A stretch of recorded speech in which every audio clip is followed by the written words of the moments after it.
Is currently 1:16 a.m. So as promised, here's the video teaching all of week 7 on cost of capital. So how is this going to work? What I'm going to do is I'm going to run through the notes that I made on Notion. I'm doing this for free, so I did not make brand new slides. Forgive me. So I'm going to run through my notes on Notion, and I'm going to try and explain all the concepts as simply as possible. And then where the opportunity arises, I will have a look at the class examples for a specific section. So by the end of the video, if you stay till the end, what you should have is a good understanding of the concepts, or at least an intuitive understanding, so you don't have to memorize it as much. And you'll know how to do most of the basic calculations and some of the more advanced calculations. So we want to learn how do we calculate the cost of debt, preference shares, equity, how do we calculate the weighted average cost of capital, how do we calculate project-specific cost of capital. I don't know how we do this, and then I don't know about the cost of capital for an investment. I didn't see that in the slides. If it comes up in the test, then it was meant to be. So let's start. So what is the required rate of return? So the required rate of return is what investors need in order to give you money. So investors want high returns and businesses obviously want low rates. So businesses buy capital, and if you buy something, you want it to be cheap, and investors sell capital, so they want it to be expensive. So the required rate of return on debt is the cost of debt capital. On preference shares is the cost of preference share capital, and on ordinary shares is the cost of ordinary share capital. So when you see cost of debt capital, cost of ordinary share capital, when you think of weighted average cost of capital, that is just to say, for us as the business, when we look at all the ways in which we get capital, whether through debt, preference shares, or ordinary shares, how much does it cost us? And generally it costs us either in terms of things like dividends or in things like interest payments. Right? And so when we think of the weighted average cost of capital, which most of this is about, it is weighting the average cost of these funds and how they represent the firm's cost of capital, right? So that the weighted average cost of capital has to be equivalent to the rate of return required by investors, because what it costs us to get this capital has to be equivalent to what the people who give this capital to us get, either through dividends or through interest payments. So when we think of valuation, we think of what is something worth given a required rate of return. Now, when we do the cost of capital, we ask ourselves, what is the cost when we're not given the required rate of return, and we need to calculate it. I believe the first example will be on calculating weighted average cost of capital. So we will get to that. Here are just the formulae. So if you want to calculate the cost of capital for a non-redeemable bond, it would be the coupon rate over the par value of the bond, I believe. Yes. And then for redeemable bonds, I'll show you guys how we do that. Sorry, not trial and error. And then once you get the trial and error, you interpolate. So that's for redeemable. So for redeemable bonds and redeemable preference shares, I'll show you guys. If you don't have a financial calculator, there is a way that you can do it. It isn't shown in the slides, but I know how to do it, and I think they showed it to us previously. And then when you have non-redeemable preference shares, you treat that also as a perpetuity. The dividend over the over the price of the share in year 0.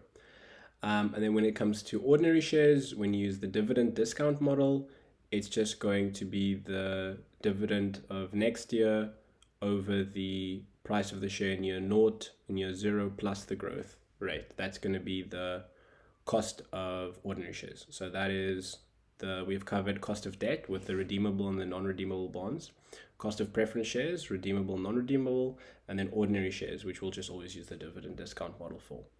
Okay, let's get into cost of capital. So cost, just some definitions. It's over there. So price, or the interest and dividends paid by an entity to gain access to capital. Capital is funds that an entity needs to finance its assets and operations. Super interesting. The general idea here is that the cost of capital is the composite figure that reflects the weighted average of each category of capital investment, right?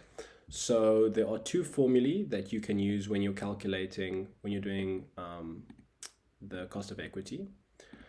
So for most of these, we're going to be using the Gordon growth model, because in most of these examples, they give us dividend paying companies that have stable dividends that have a fixed growth rate over time. You will use the capital asset pricing model, although I haven't had to use it actually doing the questions so far, where the company is publicly traded, doesn't pay dividends, the dividends are unstable, the company is in a volatile sector, and you need a forward-looking market risk-based measure. But this is not as important, so don't focus too much on this. What's important is the Gordon growth model, and that's what we're going to use. So that is the dividend in the next year over R minus G. So that is for cost of equity capital. And when you do the cost of debt capital, it's the interest rate times 1 minus the tax rate. The reason is the interest rate that you pay, you multiply by 1 minus the tax rate, because if the tax rate is, or rather the interest, I guess you could see the interest payment, you have to, you get to claim back interest rate payments as an expense to SARS. So you have to multiply it by 1 minus the tax rate, which is usually around 28%. Then what is weighted average cost of capital? So the general idea is it is the overall rate a company is expected to pay to finance its assets. So for example, if 50% of our capital comes from a source that charges us 20% interest, let's say, and the other half comes from a source of capital and we pay 10% interest on it, then the weighted average cost would be 15%. And so all this does is it takes that concept and it makes it slightly more rigorous when you have more complicated values. But it's very simple. So you're just going to have the cost. So there are three components. There's equity, preference shares. So ordinary equity, preference shares, and debt. Okay? So you calculate the cost of equity, you multiply it by the value of equity. Cost of preference shares, value of preference shares. And then when you do your cost of debt and your value of debt, always remember to multiply it by 1 minus the tax rate. And then you divide it by the total value. So you'll either have all your costs and your weights as decimals, and in that instance, the denominator will just be 1. But there are instances where you use the actual rand values like 100,000, 200,000 for the value of equity, preference shares, and debt. And in that instance, your denominator will be the total value of all those things. So the analogy I've given here is when you calculate your university GPA, you would say, for example, the percentage result that you got for math multiplied by the amount of credits that math is, plus the percentage you got for let's say finance, multiplied by the amount of credits that finance is worth, divided by the total credits. So you weight the GPA, you weight what you get by the value of the credits, not just the raw percentages. So here, if only 10% of our capital comes from debt, and debt is really expensive, it doesn't make sense for us to pay that much attention to it because it's only 10% of where our capital is coming from. And vice versa, if 90% of our capital is coming from something that costs only 15%, then that's really, really important, and the weighted average cost of capital will probably be very close to it, right? So it's about the weights and the values and how those come together to help us understand overall in the business what is the average cost of that. So, if there are investors that require 14% return and our weighted average cost of capital is 12%, that's generally good because, what it costs us to run the business is 12% and what they need is 14%, or they usually want them to be equal. Okay, so what does a cost of capital 15% mean? So it means that investors are charging the company 15 Rand per annum for every 100 Rand of their funds invested in or loaned to the company. So it's the amount that must be earned to meet the required rate of return for all investors. Okay, so why is the WACC important, the weighted average cost of capital? So when you're evaluating capital projects, you only accept them if the expected return is greater than the weighted average cost of capital. If a specific investment gives you a 15% return, but it costs you 20% just to embark on that project, it doesn't make sense. But if it only costs you 10% to embark on a project and the return on the project is 20%, obviously it's a good idea to embark on the project. Then when it comes to the valuation of firms, right, you can use that as the discount rate in our discounted cash flow method when we value the entire firm, because the weighted average cost of capital is essentially the, I guess you could think of it as an opportunity cost. So I won't get too much into the theory of that. And I think here you can use it for the determination of a company's true economic profit. That I haven't seen a question on that. Okay, how do you calculate the weighted average cost of capital? And then we'll look at the class example. So when you have your weights, you want to see what's the market value of a source of capital. What is the total market value of all sources? So for example, if your total market value of all your capital is 100 million and 40 million is from debt, then the weight of debt is 40%. That should be obvious or intuitive if I put it that way. And then the order of preference for weights calculations. Firstly, we have the target capital structure. So that'll oftentimes be given to you in the questions. So that is the ideal long-term mix of debt and equity the firm aims to maintain. So it'll usually be something like 20% debt, 40%, let's say, ordinary equity, and 40% preference equity. So if that's given, use that. Secondly, if you are not given that, use market value weights. So based on the current market prices of the firm's debt and equity, what weights do we give it? If right now the firm has the market value of the firm's equity is 100 million and 20 million comes from debt, then we weight debt at 20% or 0.2 because that's the market value, right? Whereas the target capital structure, maybe the current market value isn't 20%, maybe it's 25, but we would use 20% because that's the ideal. And then book value weights, that's lame. That's for accountants. We know accountants are like nerds and virgins and they have no life and everything. So we don't use it because of that. I don't know if you should say that in the test, but that's what I'm going to say. So let's quickly justify why we do that. The target capital structure takes into account the long-term aims of the business. It's forward-looking. And obviously, when we're projecting, for example, a persistent rate of growth or persistent dividend, we want to think about what the capital structure of the business will look like in the long run. So that's why it's preferred over the market value, because the market value could probably shift day to day or month to month, but we care about long term what the enterprise is going to look at. When it comes to market value weights, so we assume that capital markets are efficient in setting prices. The market value of an asset is the market value of liabilities plus market value of equity. That's not really important. Why do we like them? Why are they preferred to the book value weights? It's because it is the real value that is at risk for each provider of finance. That's the market value.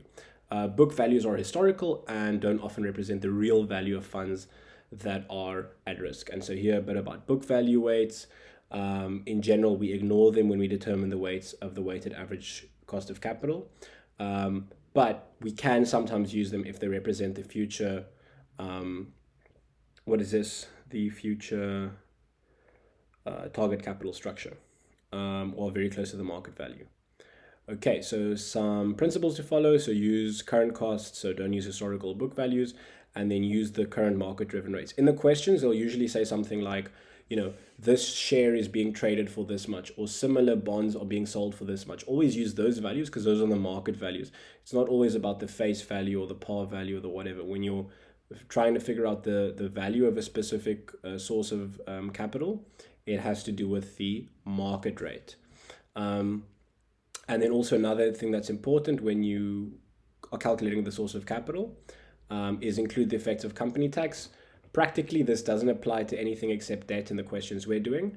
And so obviously do that because interest payments on debt are tax deductible for the company. And you should know they like calling this a tax shield.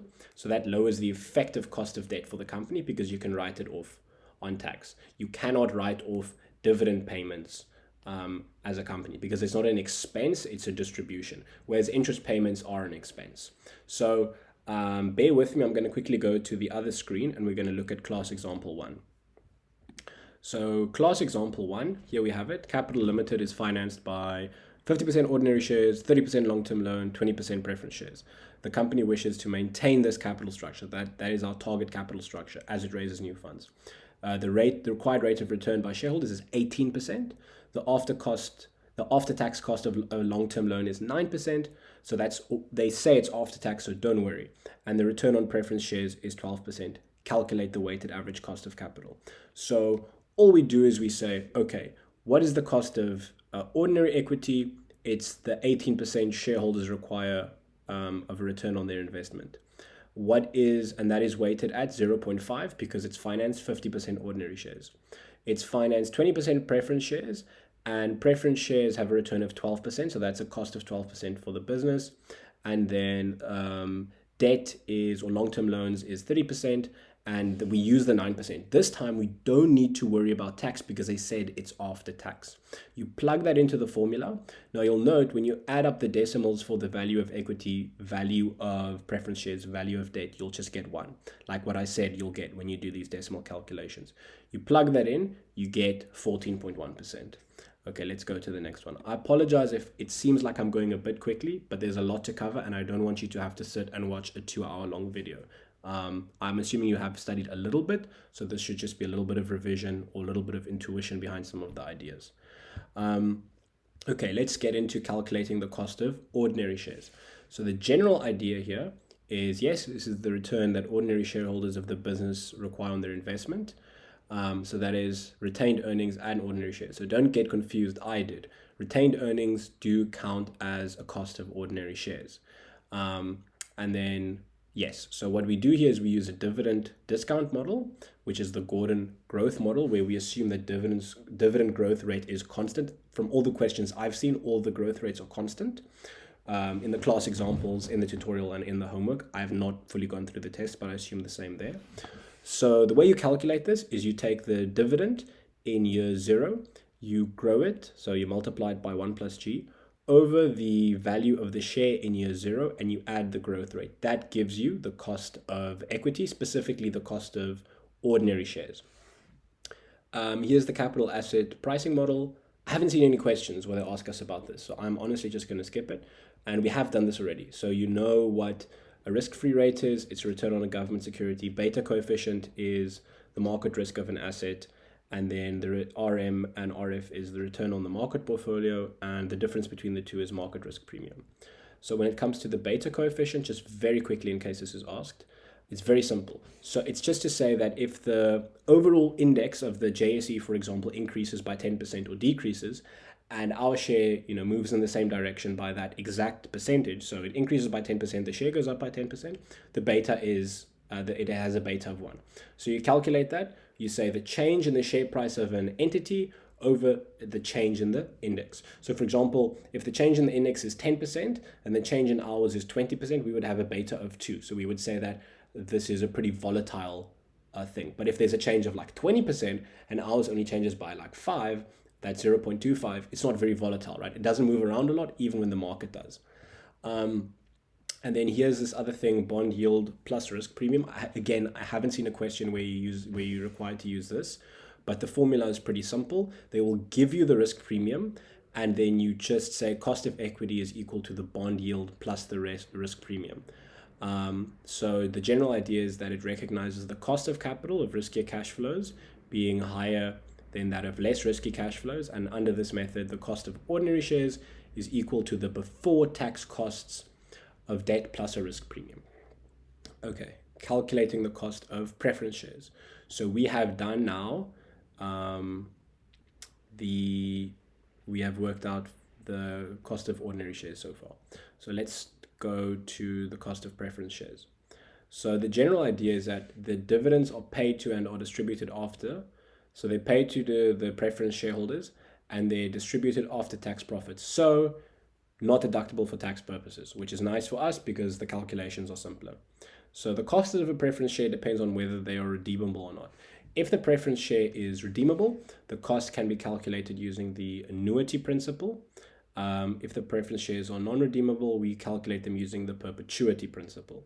So that is just to say when it's non-redeemable, it's simple, right? You just use the formula, the dividend over the market price of the preference share. And that's the same as when we calculated like the value of a share, when we say what dividend does the share pay us divided by the price of the share. Or it was slightly different. So I think the price of the share was the dividend divided by the interest rate that you got. So this is just swapping that formula around.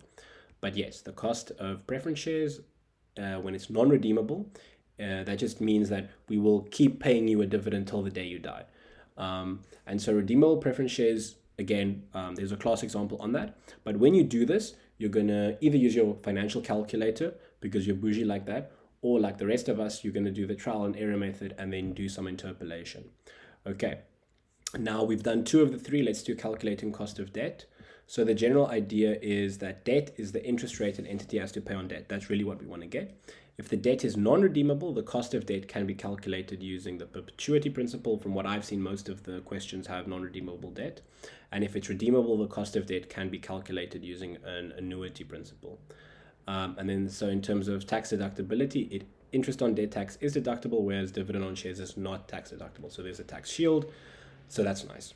The non-redeemable debt formula, the cost of debt is the before tax cost of debt multiplied by 1 minus the company tax rate divided by the market price of debt in year 0. And then for redeemable debt, again, it's an annuity, so we're either going to use a financial calculator or we're going to estimate and then interpolate. We will do a question on that. So let's go to class example 2. I apologize, I'll just have to scroll a bit to find it. I hope the pace isn't too fast, but we're writing tomorrow, so I don't think anyone has an hour to sit and watch. So here we have a question where we just have to determine the weights. So we know that so they tell us the ordinary share capital is 580 cents or 5.8 Rand a share. The total amount of share capital is 2.5 million Rand, and the par value of a share is 50 cent. And then in terms of debt, we have 10,100 Rand bonds at 10%, and similar bonds are trading at 1,214.82. So that's the market value of the bond. So we have to use that specific value. So now we need to find out what is the weight of each capital component. So the market value of the ordinary shares, so it's the 2.5 million divided by the par value of each share. So we have 5 million shares, right? So the logic here is that if you have 100 Rand worth of bread in your house and 1 loaf of bread is 10 Rand, you have 5, look at that, 5 loaves. No, you have 10 loaves in your house. And so the same logic here, if you have a ordinary share value of 2.5 million and each share costs 50 cent, you have 5 million shares. And so if we take 5 million shares and we multiply it by the value per share, that means that the ordinary share capital, or I guess if you want to, the component of our total capital that is funded through ordinary equity is 29 million. And then so our debt is just the 10,000, because we said we have 10,000 bonds, and they have a market value of 1214.82. Do that calculation, you get 12,148,200. So the total capital, you add it up. How do we get our weight? So our weight of equity is just the total amount of capital that is funded by ordinary share equity divided by the total capital, roughly 70%. And for debt, similarly, roughly 30%. Okay, let's go back to the theory. So we've had a look at redeemable and non-redeemable debt. Okay, so how do we estimate the weighted average cost of capital? So the general idea is that the target capital structure is the organization's, we already spoke about that, optimal capital structure in the long term. We accept projects that will generate a return in excess of the weighted average cost of capital. So if the weighted average cost of capital is 15%, our project needs to generate at least 15%. Similar to if you have a friend who has a friend at a Swiss bank account and he can give you an interest rate of 15%, you wouldn't accept any investment locally that didn't give you at least 15%, right? So that is your minimum that you need to break even in terms of opportunity cost. So when we weight things according to market values, the idea is that that is the cost of capital if we raised it today, not just in the future, but today. So management can't always use the big book value of existing finance to evaluate a new investment opportunity because the market value of those things may have changed. So 10 years ago, this bond might have been trading for 900 Rand. Now it's trading for 1,200 Rand. So all of a sudden, the amount that we can get from debt is more today maybe than it was before. And when you determine the market value of equity, you use market capitalization.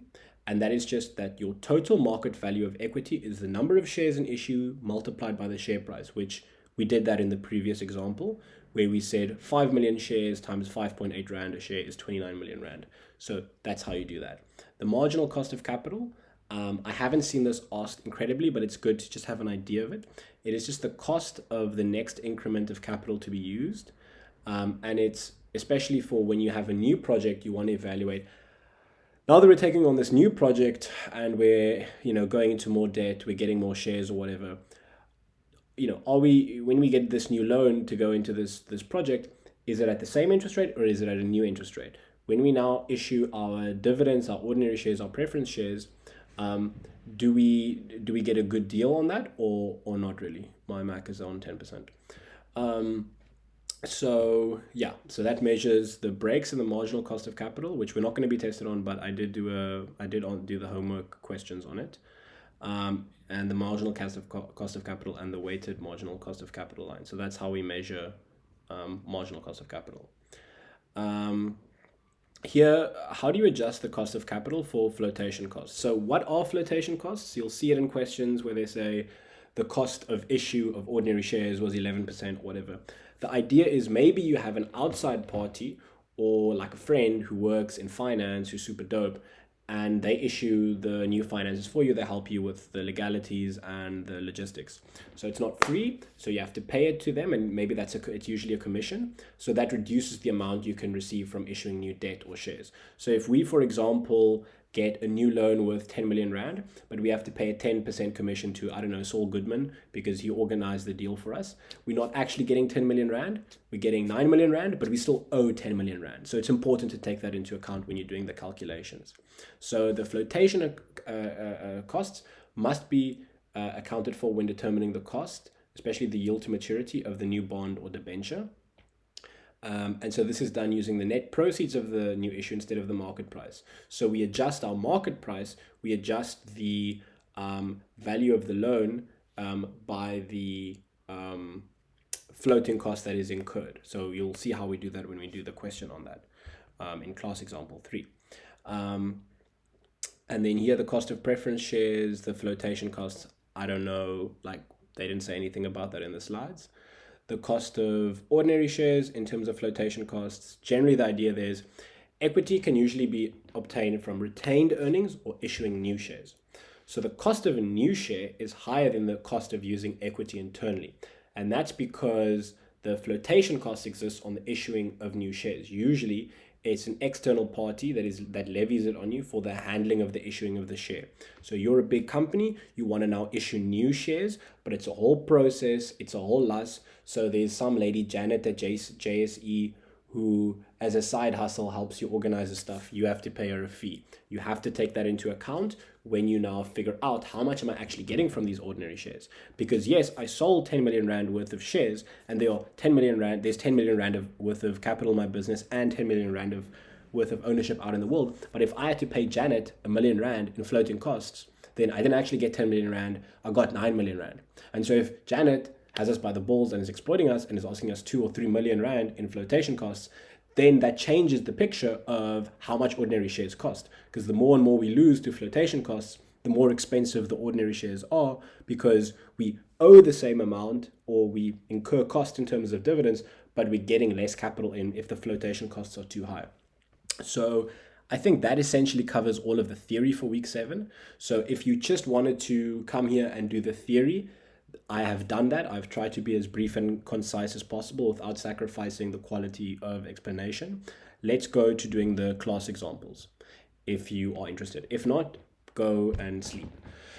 So let's have a look at class example 3. So we know that we have 350,000 ordinary shares in issue. The shares are trading at 3.6 Rand per share. They're trading at, so that's the market value. The last year's after-tax earnings amounted to 160,000. The dividend payout ratio is 40%. So that is to say, whatever our after-tax earnings are, we pay out a dividend to the value, the total value of the dividend we pay out across all the dividends that people have is 40% of our after-tax earnings. And the directors estimate that the dividends will increase by 10% per year in perpetuity. That's our growth rate. That's our perpetual growth rate. What's the cost of equity? So what do we know? So we know that the dividend in year 0 is what is this? 0.2 Rand per share. How do we calculate that? So we know that we have earnings of 176,000. We have a dividend payout ratio of 40%. So 176 times 40 tells us the total value being paid out to all shareholders in terms of dividends.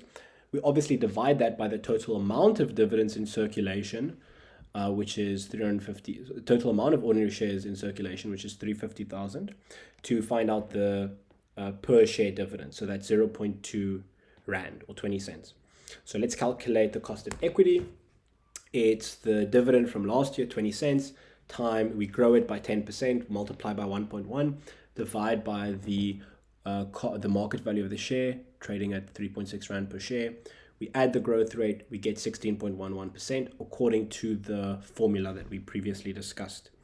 Let's do class example 4. So class example 4, the company pays an annual dividend of 6 Rand per share. So we know the annual dividend is 6 Rand per share, and it's just constant, so we don't have to worry about growth rates. The dividends, it's maintained into the future. The ordinary shares are trading at 40 Rand per share. So that means they're trading at, so the 40 Rand is our market value. So cool, we can use it. What's the cost of equity? Super simple. What's our dividend? 6 Rand. There's no D0, D1. It's 6 Rand forever and ever. Or if you want to see it as D0 and D1, D0 is 6 Rand, D1 is 6 Rand. So, take your pick. So it's 6 Rand. The price of the share in year naught is 40 Rand. 6 over 40 is 15%, right? It makes sense because if the share is worth 40 Rand, I'm paying you 6 Rand, it's a 15% cost of equity, right? So obviously if I was paying you 20 Rand, the cost of equity would be 50%. That would be super nice.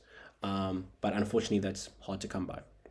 So class example 5, I apologize if I'm going too fast, but we need to cover as much ground as possible without wasting time. So this is a question on the beta coefficient. I haven't seen a question on the beta coefficient in the homework or the tutorial exercises. I'm not sure about the past tests, but let's do it. So this company has a beta of 1.3. The expected return on the market portfolio is 15%. The risk-free rate is 8%.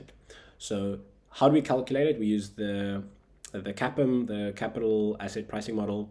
So we say risk-free rate plus beta times the risk of the market minus the risk-free rate.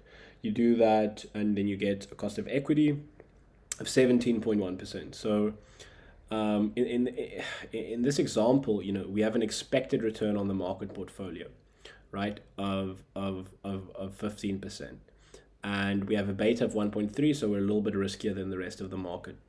And the risk-free rate is 8%. So for example, if we invested in a government bond and it provided us 8%, that's the risk-free rate. So the cost of equity is 17.1% because, how do I put this?